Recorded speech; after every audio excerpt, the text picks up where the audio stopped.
Voy a presentar el volumen, el número del boletín de la Biblioteca Menéndez Pelayo correspondiente al número del centenario al año 2019.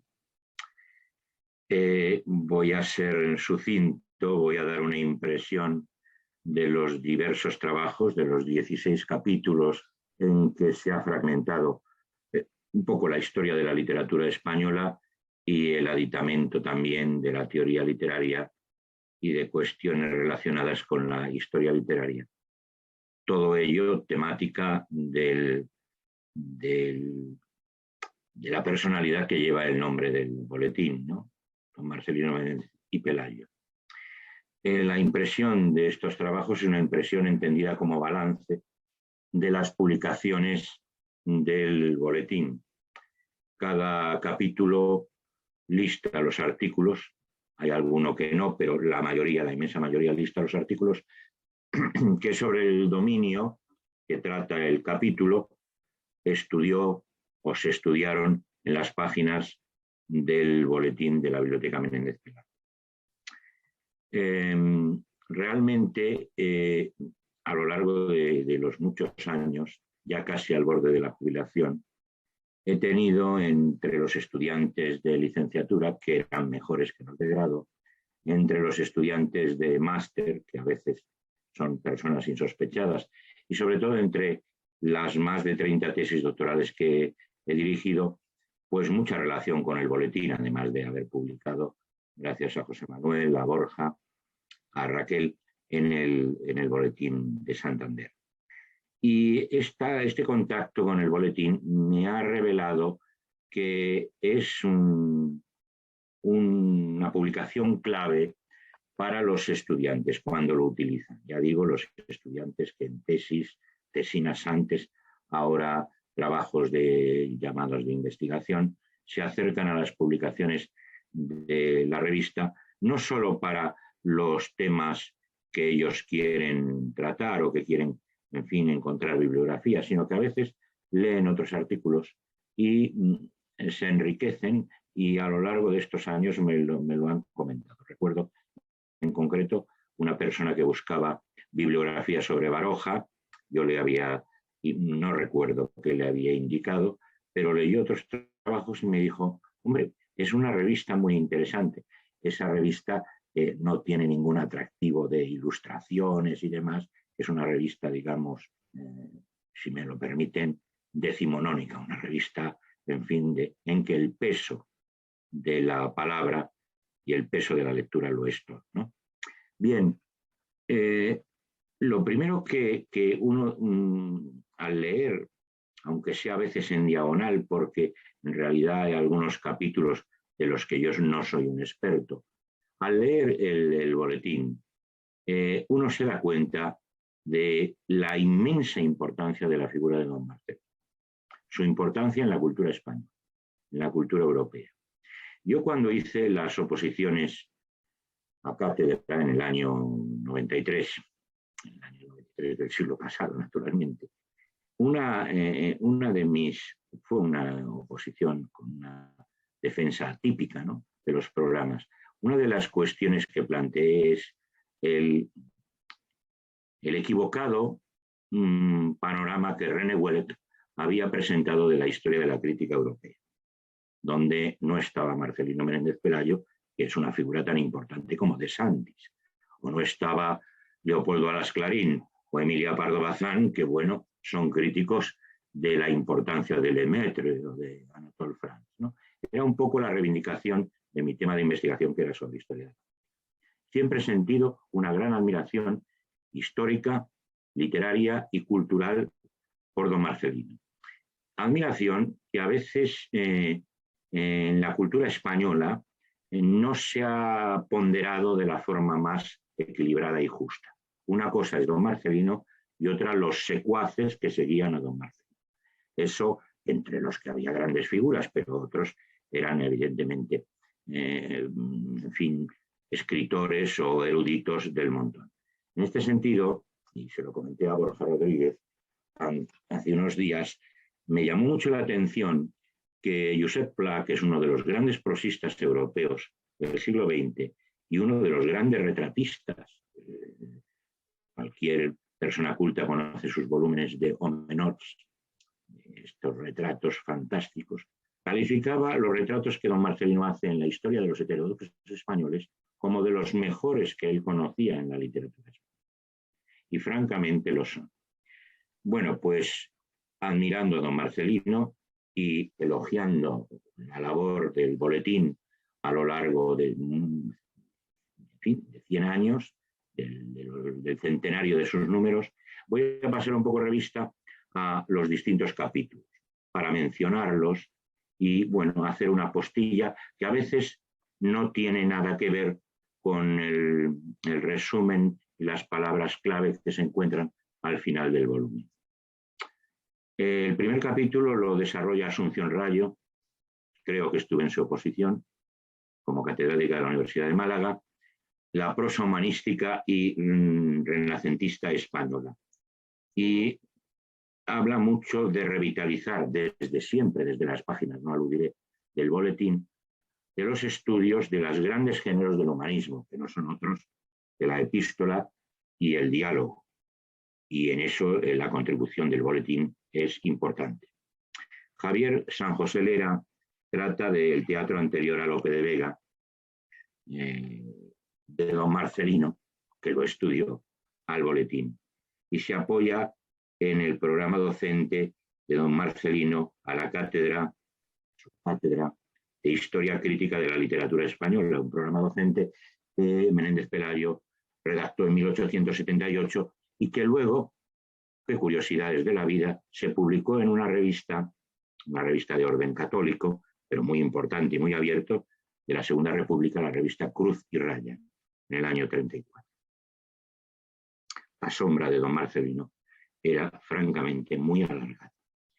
Soledad Pérez Abadín trata de la poesía española del siglo XVI y hace una invocación a un libro excepcional porque inaugura un tipo de estudios en el que hay una obra cimera del hispanismo, Erasmo y España, de Marcel Batallón. Eso se inaugura con Horacio en España, de don Marcelino, que un escritor por mí muy querido, don Juan Valera, conocía muy bien.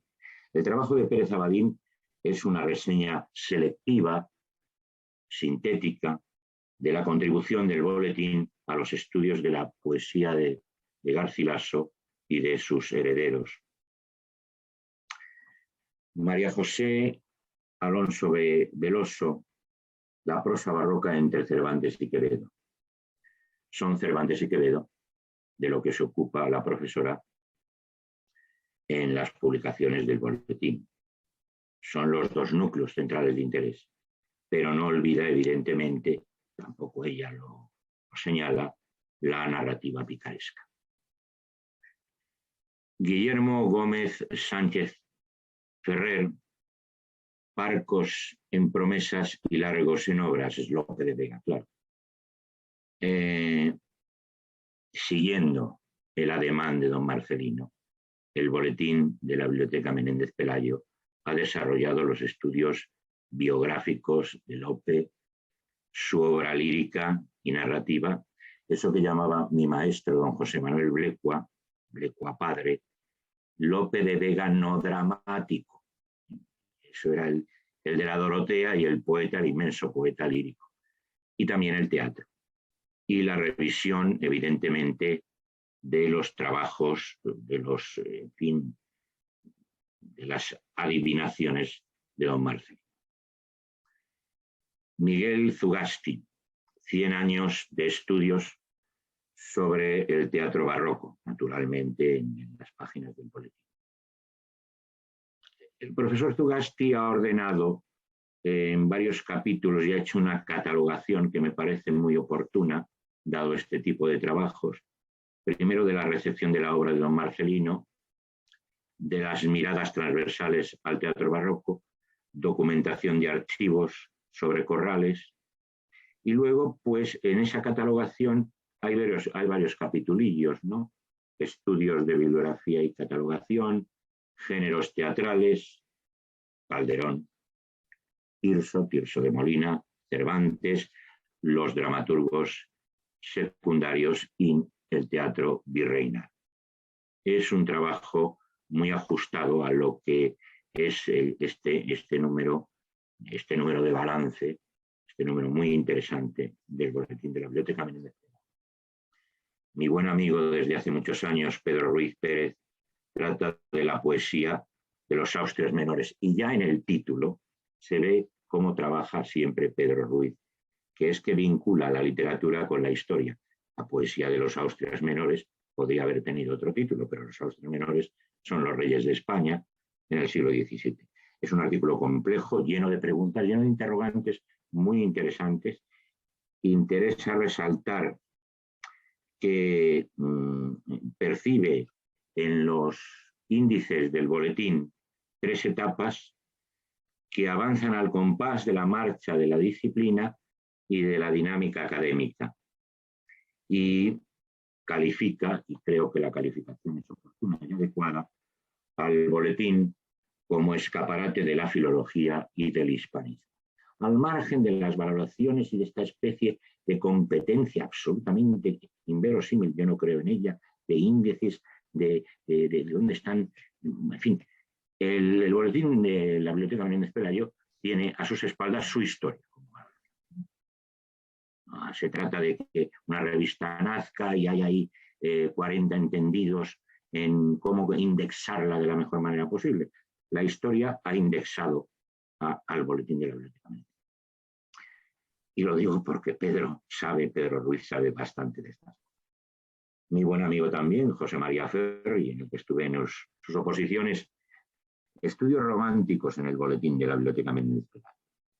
Documentos, caracterización, que son términos que él utiliza, relación con otras estéticas, géneros, y describe cada uno de los apartados como es habitual en sus trabajos, con pulcritud y con laconismo, porque, en fin, no debemos olvidar que la literatura española es una literatura muy compleja y la bibliografía sobre la literatura española, desde luego que lo es.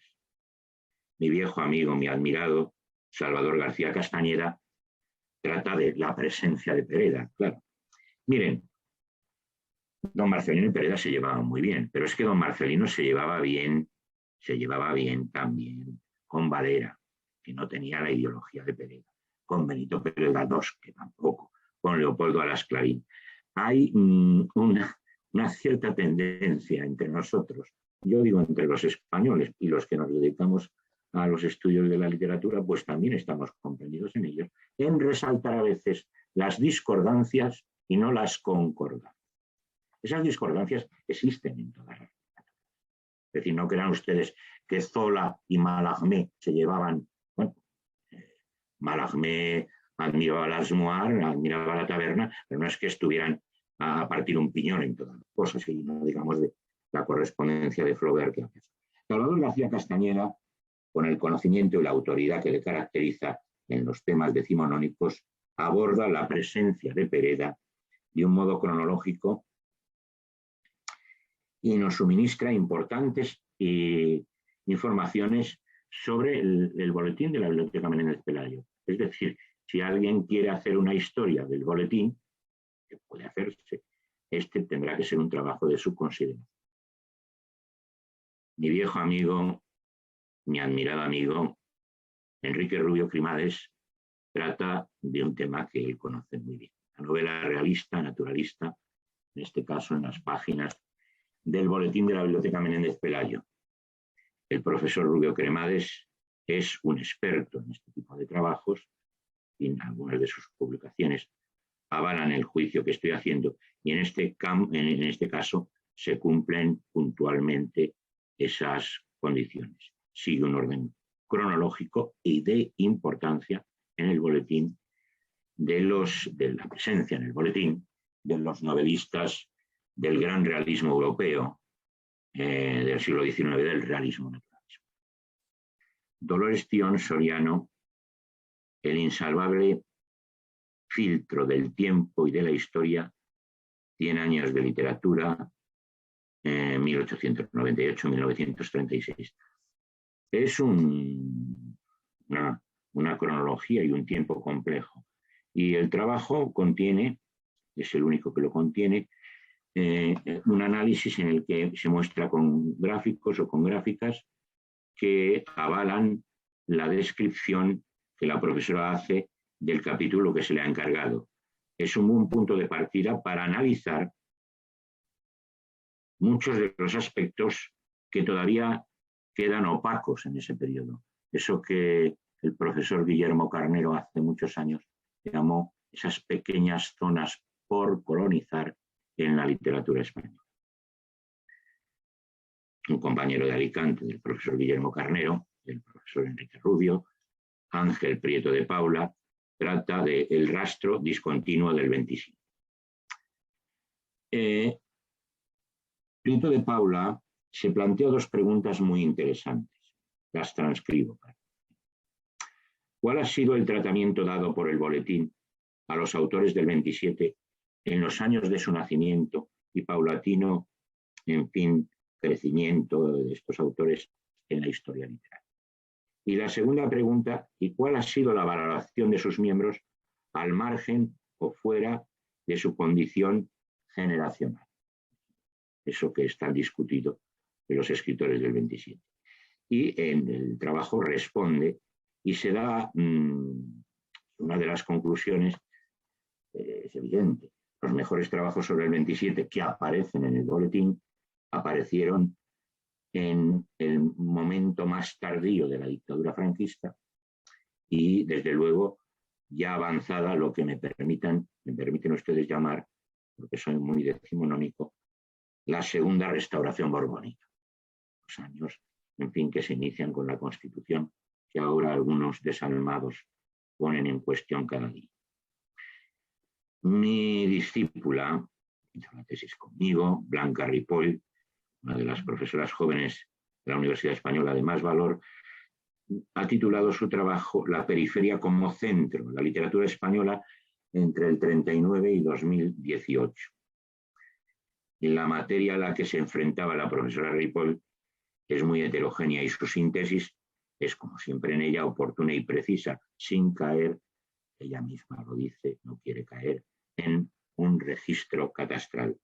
Constata también algo, que es que el territorio en el que abundan más las contribuciones del boletín a esta literatura es los últimos años del boletín, como esta. Hacía tiempo que no le leía, viejo amigo también, Teodosio Fernández, Un siglo de literatura hispanoamericana. Me parece muy interesante, al margen de la descripción que él hace de los trabajos importantes y que entra la literatura hispanoamericana en el boletín con cierta entidad ya en este siglo, no eso. Pero a mí lo que me importa del trabajo de Teodosio Fernández es que, apoyándose en el historiador mexicano Carlos Pereira, defensor de la prioritaria relación entre España y la América española, y apoyándose en el artículo de Pereira, Menéndez Pelayo, en su aspecto americanista, en el año 21, se adentra en el capítulo que nos propone constatando una dimensión más de don Marcelino, que era una dimensión que, por ejemplo, don Juan Valera conocía muy bien y que habían compartido en el epistolario, que es la dimensión americanista de la figura. Fíjense ustedes cómo se puede renegar de un señor con tantos perfiles y con tantos perfiles tan cabales como el Carmen Becerra, gran especialista en Gonzalo Torrente Ballester, se ocupa del capítulo de la teoría de la literatura. La profesora de la Universidad de Vigo constata que, aunque nunca el boletín de la Biblioteca Menéndez Pelayo, que es, en fin, genéricamente es historicista de los pies a la cabeza, bueno, en fin, quiso ser un anuario destinado a la exposición, a la reflexión, al debate, a las controversias sobre cuestiones de teoría literaria que, como sabemos todos, sobre todo a partir del formalismo ruso, pero para fin ser, yo creo que más estricto, a partir de la Segunda Guerra mundial, pues inundan las estanterías de las bibliotecas, de los seminarios, de las librerías. No ha sido, evidentemente, esa la finalidad. Pero el trabajo de Carmen Becerra demuestra que el boletín ha sido permeable a este ámbito de estudio en numerosos trabajos de diferente finalidad, trabajos que se apoyan y se ayudan en esa digamos, una especie de ayuda o de método que la teoría literaria facilita. Antonio Martín Ezpeleta es el último capítulo, un espacio para la reflexión en torno a la conceptualización de la historia de la literatura española. De la literatura española. Yo conocí a Antonio Martín Ezpeleta junto con Leonardo Romero. He leído sus trabajos, me parecen trabajos completamente necesarios. Y en el escenario de don Marcelino y en el escenario del boletín era imprescindible abordar la obra del maestro y la evolución histórico-literaria con nuevas perspectivas y nuevos horizontes, pero que tienen a veces la clave, en fin, el punto de partida en don Marcelino. En consecuencia, tenemos un número muy atractivo, un número que ya les digo al final de todos los capítulos del tomo se publican los oportunos y útiles resúmenes y sus palabras clave y que ponen sin discusión el valor de esta revista a lo largo de muchos años y a lo largo de muchas coyunturas. Y por si fuera poco el valor de la revista que nos ha permitido escribir en ella, debatir en ella, se pone también, yo creo que la resultante de la lectura desde el trabajo inicial, desde el trabajo de Asunción Rayo hasta el trabajo de Antonio Martín Ezpeleta, de la importancia capital para la cultura española, para los estudios históricos y literarios españoles, de la inmensa figura de don Marcelino Menéndez Pelayo. Bueno, desde este tiempo de pandemia, de incertidumbres, decía Galdós en Fortunata y Jacinta, luego lo recogió don Américo Castro en La realidad histórica de España, y luego además también lo recogió Camilo José Cela en San Camilo.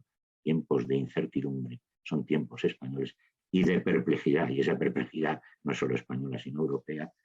Pues les deseo a todos un buen año 2022 y que la lectura, la consulta de este número sea lo más fructífera, porque elementos tiene el tomo. Gracias, buenas tardes.